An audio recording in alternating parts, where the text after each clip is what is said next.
Le morning, les GG, tout sur les dessus de l'actu, les grandes gueules.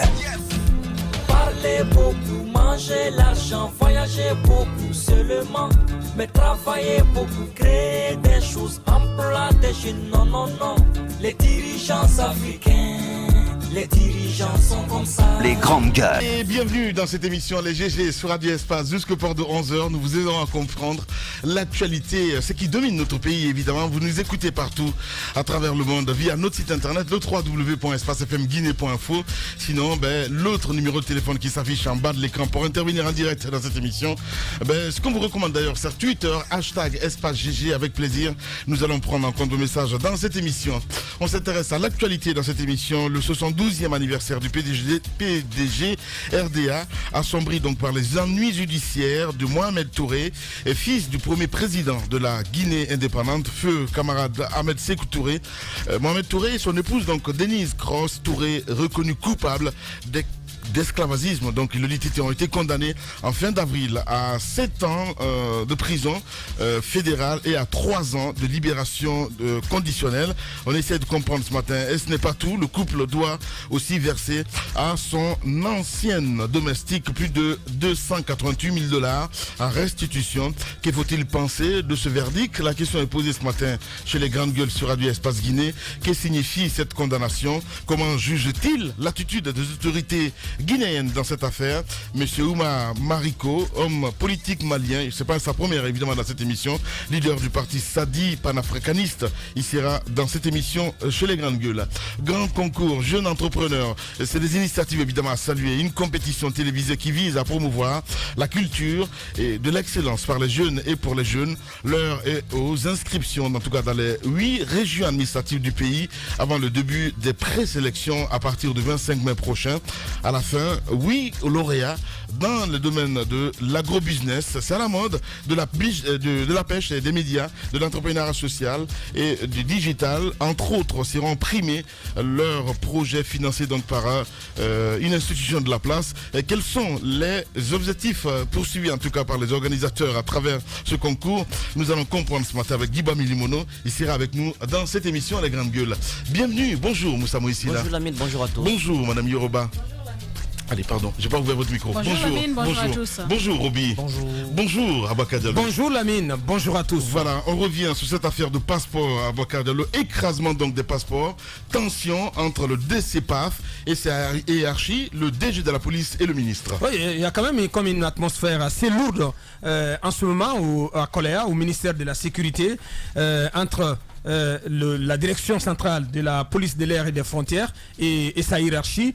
Il se passe que une affaire portant sur une suppression de passeport pour une citoyenne guinéenne donc fait grand bruit dans ce Landerneau, dans cette autre république, on peut dire comme ça. Oui. Il y a je vais d'abord commencer par expliquer c'est quoi le processus de suppression, ou prosaïquement appelé écrasement. Normalement, en principe, c'est une pratique qui n'existe pas. C'est une pratique qui est interdite.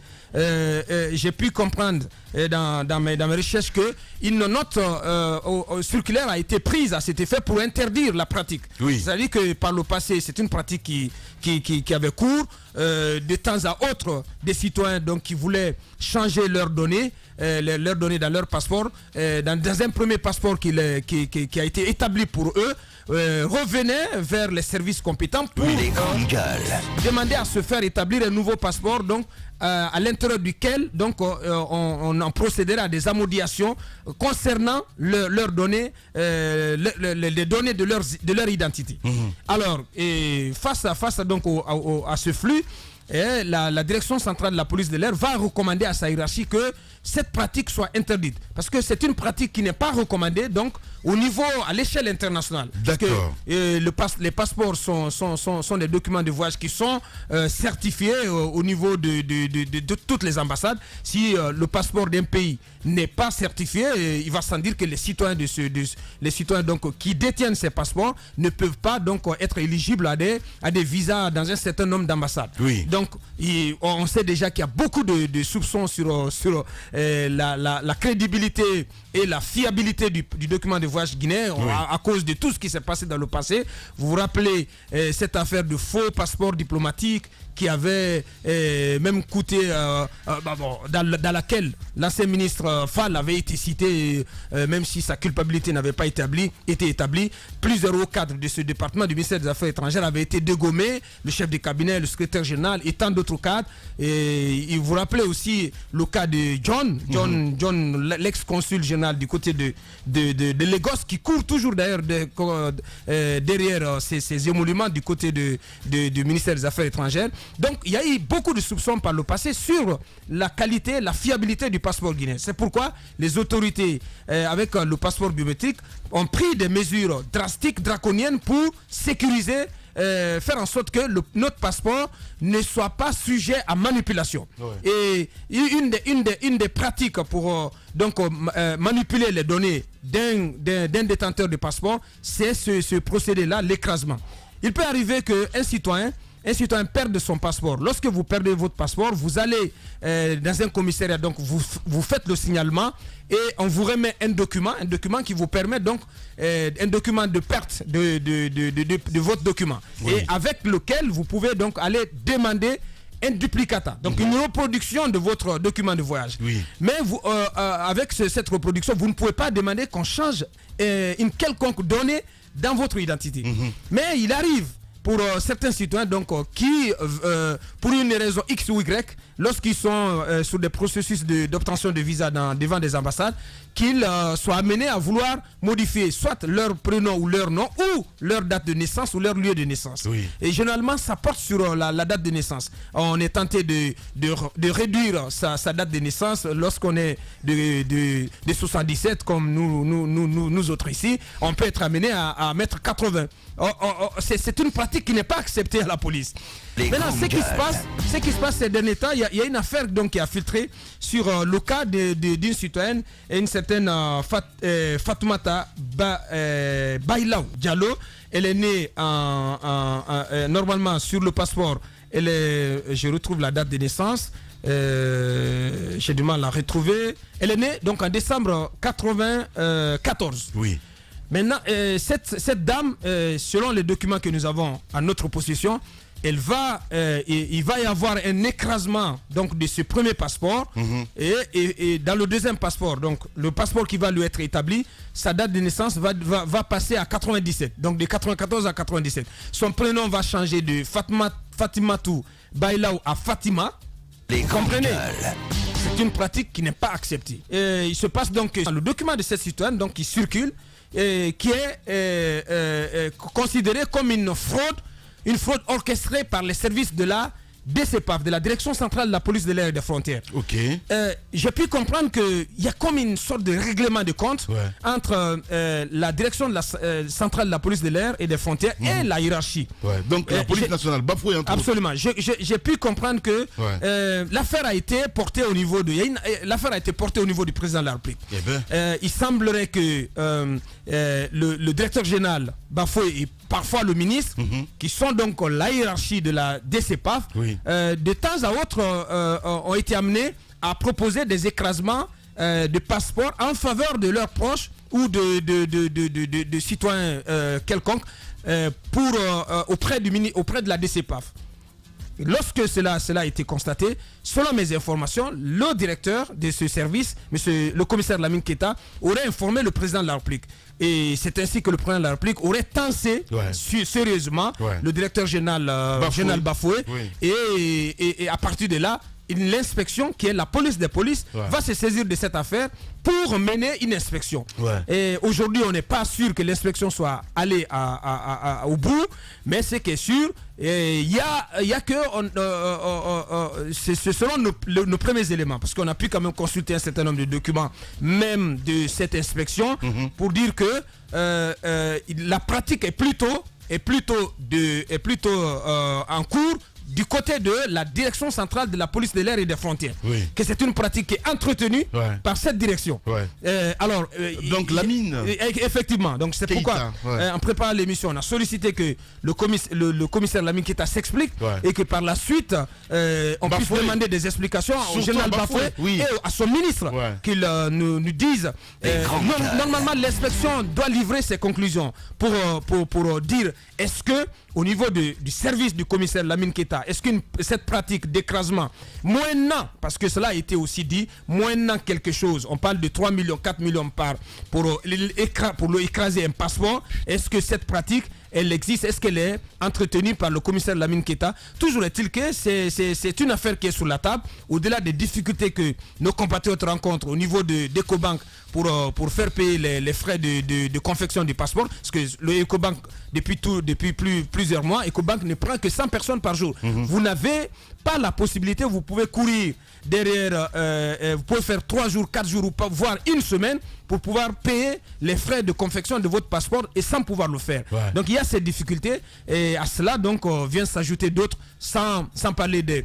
Parfois vous pouvez venir à Koléa, on vous dit qu'il n'y a pas de carburant, vous constatez qu'il n'y a pas de courant et on vous dit qu'il n'y a pas de carburant dans le groupe. Les citoyens, les demandeurs de passeport, ils sont regroupés. J'ai pas dit comme des réfugiés, j'ai pas dit comme du bétail, mais c'est tout comme sous un grand hangar. Vous avez l'impression donc que c'est des réfugiés qu'on est en train d'enregistrer là. Il y a beaucoup de problèmes à Koléa. Voilà, d'autres éléments, Moussa Moïsi là. Oui, il y a quand même quelque chose qui m'intrigue dans ce dossier, c'est que vous voyez bien que c'est la hiérarchie de la flicaille qui se bouffe littéralement le nez. C'est-à-dire que cette histoire d'écrasement des passeports biométriques, c'est quelque chose d'assez dangereux. C'est pas un acte, je dirais, automatique. C'est-à-dire que vous appuyez sur un bouton et directement l'écrasement se fait et il n'y a pas de conséquences derrière. Il y a énormément de conséquences. Ça renvoie à une question de sécurité nationale. Si aujourd'hui, Mamadou Baïlo, qui a un passeport authentique, qui a été délivré par les services compétents de notre pays, devient 2 jours plus tard Mamadou Ouri Baïlo, ça devient dans notre pays. Alors ça pose un problème de sécurité. C'est pourquoi l'OACI, avec les partenaires, avec tout ce qui se passe aujourd'hui, le terrorisme, tout ça, ils ont demandé à la Guinée de se conformer aux règles de ne pas procéder à l'écrasement des passeports, parce que ça contribue à changer l'identité des personnes. Évidemment. Et ça devient assez grave. Le terrorisme peut rentrer. Je vous dis, en 2017, et je mets quiconque en défi pour prouver le contraire, en 2017, la direction de la sécurité territoriale, la DST, a arrêté un Chinois qui faisait partie de la shortlist des 11 personnes les plus recherchées en Chine. Il se faisait appeler en Guinée Mr. Kaba. Eh ben, oui, il a été arrêté en 2017. Il a été arrêté à Conakry. J'ai des données que je voudrais mettre à la disposition du public, des auditeurs. Justement, allez, on revient évidemment avec Lamine Keita en direct. Les grandes gueules. Bonjour, monsieur Keita. Bonjour, monsieur. Merci de répondre aux questions des grandes gueules, commissaire Keita des CEPAF. Dites-nous, qu'en est-il du processus d'écrasement? Il y a ce dossier que nous avons sous la main, le dossier concernant une citoyenne qui s'est fait appeler dans un premier temps Fatimatou Bailaou Diallo et qui s'est retrouvé avec le nom Fatima Diallo. Qu'est-ce qui s'est passé? Que savez-vous de cette affaire d'écrasement qui fait tant bruit à Koléa? Bon, je vous remercie bien d'être venu à la source. Ce qui se passe, c'est la délation et la harangue des ennemis. Les noms que vous venez d'énumérer, il s'agit des personnes distinctes, des personnes qui sont différentes. Il ne s'agit pas d'une seule personne. J'ai déjà le dossier devant moi. Il s'agit des personnes qui sont venues, qui ont fait l'enrôlement et qui ont obtenu leur passeport régulièrement. Si vous voulez la preuve matérielle, parce que c'est une question technique, je vous invite de venir à la DCPAF, parce qu'on a la possibilité aujourd'hui de tracer tous les documents de voyage et les personnes, de faire la comparaison. On lit le passeport, on procède à la comparaison des empreintes. Si les gens estiment qu'il y a eu du faux autour de ça, l'enquête a été portée à la connaissance de l'inspection générale. Ils n'ont même pas commencé encore les enquêtes. ils commencent à s'acharner contre moi. Ouais. Je sais que c'est une instrumentalisation contre moi. Mais non, mais attendez, c'est trop facile. Monsieur Keita, Personne. Monsieur Keita. Attendez, je pense que vous devez prendre la hauteur. Exactement. Personne n'instrumentalise. Qui ici a espace, c'est très important. Non, il parle de leur, Mais c'est ce que je dis justement, inspection. mais non, mais oui. Il parle de l'inspection. Ça fait le plus haut. Monsieur Keita, il y a qu'en Oui. Guinée. Monsieur Keita, il y a qu'en Oui, République de je Guinée. vous en prie. Vous savez, quand une enquête est en cours, d'abord, selon le code de procédure pénale, l'enquête est secrète. Oui. Les gens n'ont pas encore commencé l'enquête, ça se trouve au niveau de la presse. Mais Ça veut justement. dire quoi? Oui, ça veut dire que la presse fait son boulot, c'est aussi Pourquoi simple que ça. moi, par rapport à ce dossier, je Oui. demande que ce dossier-là soit mis à la disposition de la justice ou de la gendarmerie. Ils vont mener des enquêtes autour de ça. Donc, Parce que Vous ne à faites ce pas niveau, il y a confiance, l'impartialité. vous ne faites pas confiance à l'inspection interne au ministère de la Sécurité? Non, je ne fais pas du tout confiance à l'inspection. Oula. Du tout. Oula. Là, c'est S'il y grave. avait la Mais confiance à ce niveau, l'inspection, elle est quand même la police des polices, même si on peut estimer qu'elle est rattachée au cabinet S'il vous du plaît, ministre. je vous raconte Vous pensez que le ministre, non, je pose la question, vous pensez que le ministre aussi a une quelconque prise de parti dans ce dossier? Mais, monsieur, vous avez dit à l'introduction que je me suis plaint quelque part, là où j'ai été convoqué avec le ministre, avec le directeur général. On a donné raison. Les gens peuvent se retourner contre moi.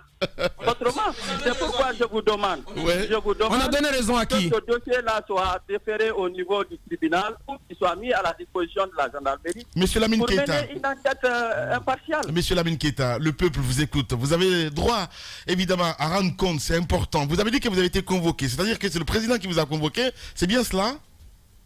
Bon, moi, je ne sais pas. C'est vous qui avez dit à l'introduction Oui, que mais le président nous a invités. Monsieur Keita, nous savons une chose. Oui, mais nous savons une mais chose. il en nous est savons- ainsi, mon commissaire. Mais c'est la folie. Monsieur La Keita- République bananière, c'est Monsieur- aussi simple que ça. Monsieur Allez-y. Keita, Moussa. en République Ouais. de Guinée, vous êtes la seule personne qui détient le code d'écrasement des données biométriques d'un passeport. En République de Guinée, vous êtes la seule personne. La question que j'aimerais vous poser, comment se fait-il, Oui. après cette rencontre au palais Sékou-Touré, où vous avez été voir le président et aussi votre hiérarchie, il y a eu une note circulaire qui a été prise par le ministre de la Sécurité. Comment se fait-il Oui. qu'après cette note circulaire, que vous ayez, dites-nous si ce n'est pas la même personne, vous dites que ce n'est pas la même personne, mais il se trouve que l'acte de mademoiselle ou madame Fatmata Baïlaou, l'acte d'écrasement Oui. a été fait, ou le nouveau passeport établi en son nom a été fait après la mise, après l'officialisation de la note circulaire du ministre Keïra. Comment ça se fait? Je vous dis d'ores et déjà qu'il ne s'agit pas d'une seule personne. Il s'agit de deux personnes qui sont différentes. Avant que nous soyons atteints de cécité dans ce studio, mais c'est la même personne, on voit les visages. Elles se ressemblent. Non. Elles se ressemblent. S'il vous plaît, Oui. si vous abondez dans ce sujet, ça veut dire que vous allez vous tromper. Moi, j'ai les photos ici en couleur. Je vous demande que la presse vienne avec les caméras en Non, mais photo. vous inquiétez pas, de toute façon, on va y aller Vous sur le terrain juste après l'émission, j'en suis sûr. Peut-être même après, avant de la fin, vous allez voir toute la presse guinéenne derrière Ensuite, vous. Allez-y. ensuite, Voilà. Je demande, j'invite toute la presse guinéenne ici, avec vos caméras, on va passer à la base de données, on va procéder à la vérification. Vous allez voir s'il s'agit d'un montage contre moi ou pas. Bien. Ce que je vais vous demander, Oui. nous avons la possibilité aujourd'hui d'éclaircir tous les cas. Les documents sont traçables à travers les personnes, à travers les passeports et à travers les comparateurs d'empreintes. Moi, je pense qu'à ce niveau, il n'y a pas de discussion. Ouais. Les Mais, monsieur personnes Keita, n'ont qu'à venir, monsieur et on Keita, envoie les vous- passeports, on va procéder à la comparaison. Monsieur Keita, vous Ah, c'est savez, aussi simple que ça. vous savez la plus grande preuve que vous pourrez apporter aux yeux de l'opinion, c'est Oui. de mettre face à nos caméras les deux personnes, puisque vous dites que c'est la même personne, qu'on peut devant nos caméras, Ouais. parce qu'il s'agit quand même de, Non. il s'agit quand même de, s'il oui, vous plaît, cette s'il femme là, vous elle est plaît. guinéenne, j'ai appris et Vous je sais que la savez- police en a les moyens vous savez- de la tracer, de la retrouver. Elle est encore sur le territoire national. On l'a fait sortir devant les caméras. On trouve la deuxième personne, puisque vous dites que ce sont deux personnes différentes, afin de faire le distinguo. Ouais. Sinon, sur les Non, photos, s'il vous plaît, montrez les photos à s'il vous n'importe qui, plaît, on vous ce dira que que je ce sont vais les mêmes vous personnes. demander, c'est pas moi qui porte plainte. Ouais. C'est eux qui portent plainte. Eux qui C'est portent eux plainte. qui doivent apporter les Le preuves ministre de est leur bafoué, c'est bien accusation. cela. C'est aussi Oh simple là là, que ça. c'est incroyable. S'ils disent qu'il y a eu ces faits, Ouais. qu'il y a eu ces pratiques, ils n'ont qu'à envoyer ces personnes et ils n'ont qu'à envoyer ces documents. C'est eux qui portent plainte contre moi. Bien. C'est eux qui m'accusent. La police de... L'accusateur doit donner les preuves de son accusation, de ses accusations. Ça, c'est aussi clair que ça. C'est eux qui disent que j'ai fait. Ils n'ont qu'à envoyer les individus, ils n'ont qu'à envoyer les passeports. Nous, on est prêts. Il y a la base de données qui est là, qui est gérée par la société Iris, qui a la compétence de prouver en temps réel s'il y a eu faux ou s'il n'y a pas eu faux. Voilà. Lamine Keita, directeur donc de la police aux frontières en direct ce matin. Allez-y. J'ai pu chipper quelque part du rapport de l'inspection générale de la police de police, qui dit, qui recommande l'interpellation. Donc votre interpellation, l'interpellation du directeur de la police aux frontières, seul détenteur du code d'écrasement des passeports et de l'administrateur du système de production des passeports. Et le rapport dit également qu'il vous a été demandé de fournir quelques informations concernant ce cas, et que je lis le paragraphe. Prise de panique, la DCPAF refuse d'obtempérer à la requête de l'inspection générale et se réfugie sous le prétexte que le service informatique n'arrive pas à retrouver le document, cela après 4 jours ouvrables. Monsieur, vous voyez déjà comment un rapport de l'inspection générale peut se retrouver en dehors. Non mais attendez, monsieur Keita, franchement, non mais attendez. S'il vous plaît, laissez-moi le temps de parler. Mais je comprends très bien. L'enquête est secrète. Allez-y. Déjà, il formule une conclusion en m'accusant pour dire que ces faits qui sont faits m'incombent et que je suis responsable de cela. Un rapport de ce genre d'une inspection générale se retrouve en dehors du service de sécurité, c'est extrêmement grave. Ça veut dire quelque part qu'il y a la main derrière. Moi, ce que je vais vous dire, j'invite toute la presse. Deuxièmement, je demande que ce dossier-là soit mis à la disposition de la justice, qui va vérifier et qui va situer les responsabilités. Si c'est moi, je vais être condamné, mais si c'est eux qui cherchent à me nuire, à m'accuser, ils vont être poursuivis aussi. Voilà, c'est la calomnie. Lamine Keita. Prouve les preuves matérielles. On pose des questions, vous répondez parce que là, dès après l'émission, venez. Allez, allez-y, Abakar. Non, mais la dernière chose, peut-être, c'est comme Moussa l'a demandé, est-ce que cela serait possible, là je vous pose la question, mon commissaire, est-ce que ce serait possible pour, en tout cas, asséner la preuve qu'il ne s'agit pas de la même personne, que les deux personnes dont nous avons les noms sur les deux passeports, que les deux personnes soient présentées aux médias, que les deux personnes viennent se présenter physiquement à la face du monde. Est-ce que cela est-il envisageable?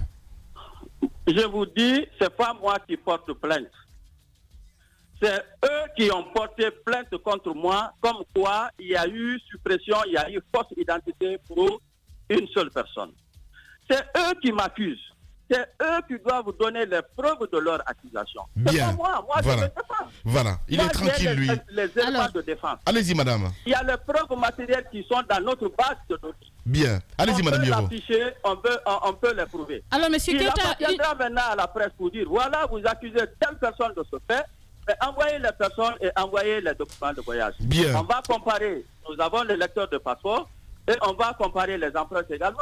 Bien, allez-y madame. Monsieur Keita, une question peut-être qui n'a rien à voir avec ce dossier, mais nous avons fait une remarque ces derniers temps. Il y a des passeports qui sont émis. Vous savez, au niveau de la première page du passeport, on dit que ce passeport contient 32 pages, mais en fait, quand vous faites passer, on se retrouve avec 34 pages. Comment cela se fait-il? Je ne sais pas si vous êtes au courant de cela. Est-ce que cela ne pourrait pas créer des problèmes aux citoyens guinéens qui éventuellement pourraient voyager avec ces passeports? Bon, madame, moi, je crois que ce n'est pas le volet de mon intervention. Ça, c'est une question technique qu'on peut réserver après. Bien. Monsieur Lamine Keita, aujourd'hui, les accusations qui sont portées. Très bien, monsieur Lamine Keita. Bien, allez-y. Le service qui confectionne les passeports relève-t-il directement de votre direction?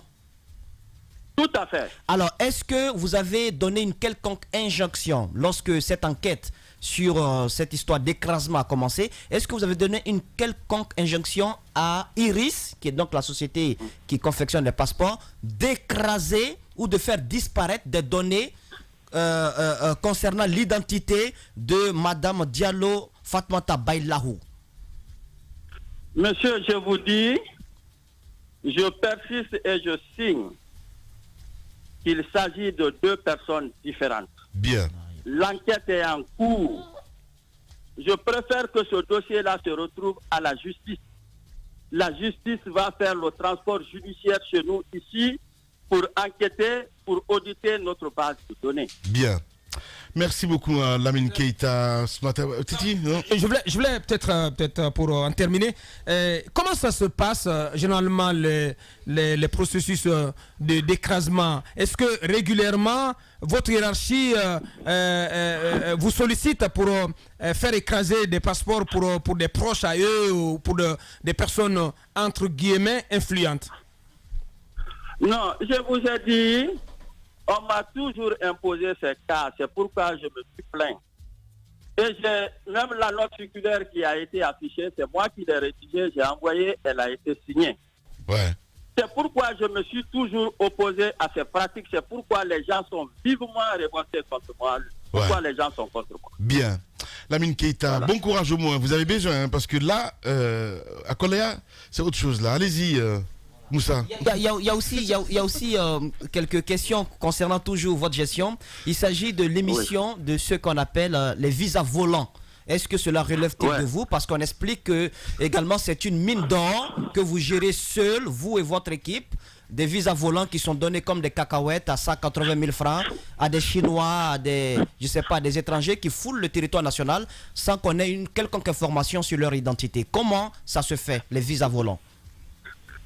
Bon, voilà, mon frère, je crois qu'on quitte des passeports, vous allez dans les visas, mais qu'à cela ne tienne, je vais vous donner la réponse. Oui.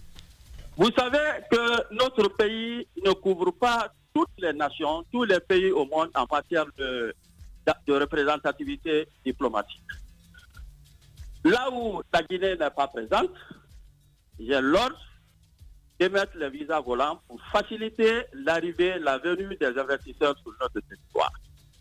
Et les dossiers sont déposés, les demandes sont faites par leur représentation en République de Guinée ici, les sociétés qui les invitent. Ils ont leur contrat, c'est en fonction de ça qu'on émet. Bien. Et le visa volant n'est jamais payé à l'établissement. Le visa, c'est quand l'intéressé vient à l'aéroport, les passeports sont retirés. Il vient à Koléa, il y a la régie, la représentation du ministère de l'économie et des finances, le trésor public est là, c'est là, ils vont payer et les visas sont mis dans les passeports. Moi, je ne connais même pas la couleur de ces montants, ni de près, ni de loin. C'est comme la valeur du passeport. Bien, allez-y, Moussa Moïsila. Monsieur Lamine Keita, à moins que mon tuyau soit un tuyau crevé ou que je ne puisse pas bien lire, mais les copies de visas volants que j'ai ici, visas d'entrée, émis par votre direction, ce sont des visas qui ont été émis pour des Chinois. On n'a pas une ambassade à Pékin? Non, attention. Oui. Vous savez, il y a les faits de l'excentricité, c'est-à-dire l'éloignement des États en fonction de nos représentations diplomatiques. Notre ambassade se trouve à Pékin. Quelqu'un qui est en Kouazo, il va faire 7 heures de vol pour venir à l'ambassade. Alors, si on est demandé d'établir le visa en faveur de ce dernier, parce qu'il vient pour apporter quelque chose à notre nation, on est tenu obligé de le faire. Parce qu'on ne donne pas le visa à un criminel, on ne donne pas le visa à un terroriste. C'est quelqu'un qui vient apporter quelque chose à notre nation. Lamine Keita, en direct ce matin chez les Grandes Gueules. Mon cher Roubi, dernière question. Alors, monsieur le directeur, on a remarqué une petite anomalie dans les 2 passeports, notamment la dame Diallo Fatima qui se retrouve avec sexe féminin et la dame Diallo Fatoumata Bailiou dans son passeport, il est précisé sexe masculin. Alors, comment expliquer cela? Si c'est 2 personnes différentes, ils ont les mêmes numéros de passeport, sauf que certaines mentions sont différentes. Ouais, je vous en prie, je vous dis que c'est des personnes qui sont différentes.